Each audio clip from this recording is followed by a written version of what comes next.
세상에 이 사건 들으시면요 정말 피가 거꾸로 솟는다는 게 이런 심정일 거다 생각하실 거예요. 허주연 변호사님. 부모는 먼저 간 자식을 묻지 못하고 가슴에 남긴다는 말이 있잖아요. 그런데 어떻게 숨진 딸 옆에서 밥을 먹을 수가, 짜장면을 먹을 수가 있는지 너무나 충격적인 사건인데요. 세상에. 정확히 10년 전 오늘 발생해서 정말 세상을 깜짝 놀라게 했던 사건입니다.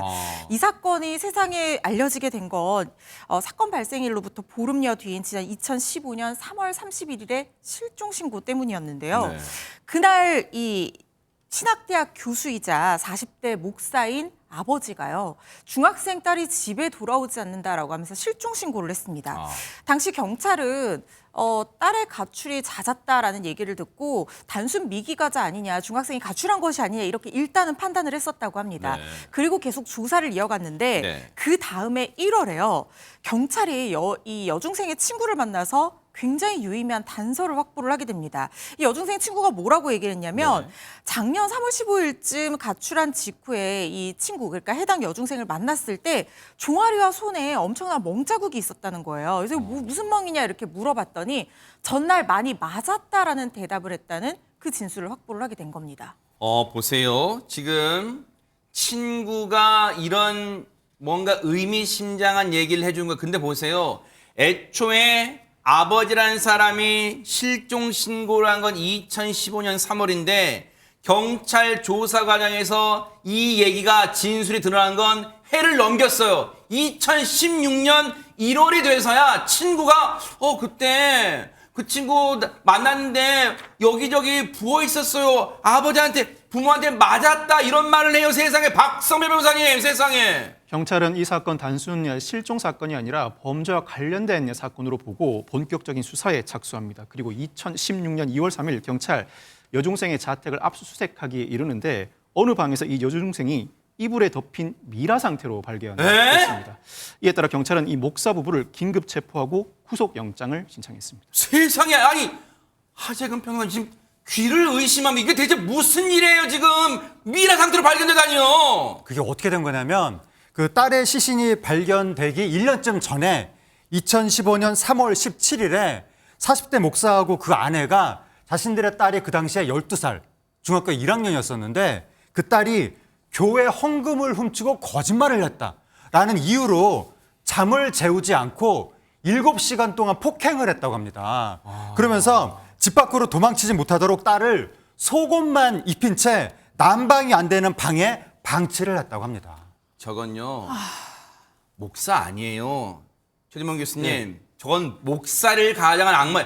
목회자가 저런 짓을 할 수가 없어요 진짜. 당연하죠. 목사라고 얘기할 수 없어요. 목사라고 얘기할 수도 없고 사람이라고도 얘기할 수 없어요. 맞아요, 진짜. 자기 자녀를 어떻게 저렇게 그 사망에 이르도록 때릴 수가 있는 겁니까? 있을 수 없는 일이고요.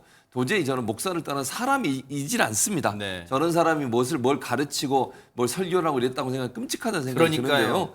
목사의 아내라는 사람, 이 사람 재혼한 아내라서 피해 중생에겐 계모였다고 합니다. 목사 부부라는 사람들 장기간 폭행으로 배가 고팠는지 태연하게 아이가 사망한 이후에 짜장면을 시켜 먹었다고 그래요. 뭐라고요? 그러니까 화가 더 나는 거예요. 이 사람이에요 진짜? 사람이랑 할 수 없는 일이죠. 저 인간이에요? 저 인간 진짜? 예. 근데 이제 물론 저 두 사람의 진술은 이런 거예요. 그때는 죽은지 몰랐고 예컨대 이때 아다를 깨우려고 했지만 이미 몸이 굳어 있었다 이러는데 그렇게 때려놓고 아이가 그 정도로 실신할 정도면 병원에 데려가야 되는 거 아닙니까? 사람 입에서 나올 그 소리 이게 옆에서 지금? 짜장면을 시켜서 둘이 먹고 그래서 119나 경찰에 신고를 하지 않았어요. 그럼 바로 신고를 해야 되겠죠. 신고했어야죠. 말이 앞뒤가 맞으려면. 말이 안 맞아요. 그러니까 자기들의 범죄를 숨기려고 한 거죠. 그리고 이 목사 부부라는 사람은 숨진 딸을 이불로 덮어서 방치를 했고요. 세상에. 이제 아무래도 부패하니까 냄새가 나지 않겠어요? 냄새가 나니까 방향제를 뿌리기 시작해요. 어머나. 거기서 끝나지 않고 12개월 동안이나 이 시신을 그대로 방치를 이 합니다. 사람 진짜. 자기의 범죄를 덮기 위해서 자기 자녀가 사망한 상태로 그대로 놔둔 거예요. 그리고 냄새를 주려고 집안 곳곳에 방향제를 또 설치해놓고 세상에. 이렇게 살았던 겁니다. 더욱 기가 막힌 것은요. 이제 경찰이 나중에 발견을 했잖아요. 네. 시신을 이렇게 방치한 이유가 뭐냐 물어봤더니 더 황당한 얘기를 해요. 뭔데요? 뭐라고 하는지 아세요? 이 목사 부부라는 인간들 기도하면 다시 살아날 수 있을 것으로 생각했다는 거예요. 이런 말도 안 되는 이런 자기 범죄를 숨기기 위한 저는 변명이고 거짓말이라고 생각해요. 이게 사람입니까, 저렇게 이거? 생각을 한다는 게 말이 됩니까 지금? 그러니까요. 정말 이런 인간들이 사람이에요? 짐승만도 못하던 표를 이럴 때 써야 되는 거 아니에요? 인면수심의 이 인간들 보시고 이어가 보도록 하겠습니다. 자네하고 가출 신고를 왜 하셨습니까? 따님한테 미안하지 않으세요? 시신은 왜 방치해 두셨습니까? 이 혐의 인정하십니까? 시신 방치하면서 목사로서 죄책감 못 느꼈나요? 저런 인간은 목사 아니에요. 기독교계의 수치. 저런 인간 어떻게 목사입니까, 허주원 변호사님? 목사도 아니고 아버지도 아닙니다. 이렇게 친딸을 때려서 사망하게 한 것으로도 모자라서 제대로 장례도 치러주지 않고 죗값도 치르지 않고 이 시신을 그대로 방치해서 거의 미라 상태로 만들었다는 거는 정말 엽기적인 폐륜 범죄가 아닐 수 없습니다.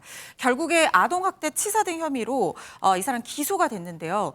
근데 그 검찰에서 구형한 형량이 목사한테는 징역 14년, 아내한테는 징역 12년을 구형을 했는데 1심 재판부에서요. 목사에게는 징역 20년 그리고 아내에게는 징역 15년형을 선고를 했습니다. 네. 구형량보다 통상 절반에서 3분의 2 정도 나오는 게 일반적인데 더 높게 나온 거예요. 이거는 재판부에서 굉장히 이 죄질을 불량하게 봤다는 얘기고 네. 2022년에 아동학대 치사 양형 기준이 강화가 돼도 가중 지금 최대 한도가 15년이거든요. 근데 그때 당시에 이렇게 지금 20년이 선고가 됐다라는 것은 경합되는 다른 범죄를 고려하더라도 상당히 무겁게 처벌이 된 겁니다. 그런데 목사 부부가요. 양형이 무겁다라고 하면서 항소를 했습니다. 와, 이런 진짜 진짜 이렇게 낯짝이 두꺼워요. 자기들의 범죄에 대해서 석고도 이제 반성하기커녕 형량 무겁다며 항소했다는 거예요. 박성배 변호사님 항소심 재판부의 판단은 뭡니까? 항소심 재판부는 딸은 가장 사랑하던 사람인 아버지로부터 가혹한 학대를 받았다. 1심이 검찰 구형보다 높은 형을 선고한 것 수긍할 수 있다고 판시했습니다. 형이 무겁다는 피고인 측 항소를 받아들이지 않는다는 결정을 내렸는데 이 부분도 지적을 합니다. 다시 부활할 것이라는 종교적 이유로 딸을 방치했다고 주장하지만 과연 옳은 종교적 신념인지 의문이 든다고도 명시적으로 판시했습니다. 그리고 2016년 11월 24일 대법원은 이 항소심 판결을 그대로 확정했습니다. 종교적 신념이란 말을 어디다 갖다 붙여요, 진짜 유인경 평론가님 진짜. 종교나 신념이라는 단어에 명예훼손을 한 셈인 거죠. 그렇죠. 사실 뭐 기독교 목사님만이 아니라 제가 개인적으로 만나본 모든 그 성직자들이나 종교를 보면 종교의 기본은 목사님이 옆에 계시지만 사랑이에요. 네. 구원보다 사랑이 먼저인데 딸을 사랑을 했다면 저렇게 할 수가 없는 거고요. 오직하면 2심에서 형이 늘어났겠습니까? 다시는 종교적 신념이란 말을 빙자해서 이런 아픈 사건이 일어나지 않기를 바랄 뿐입니다. 맞아요. 정말로 분노가 치미는 그런 경악스러운 사건이었습니다.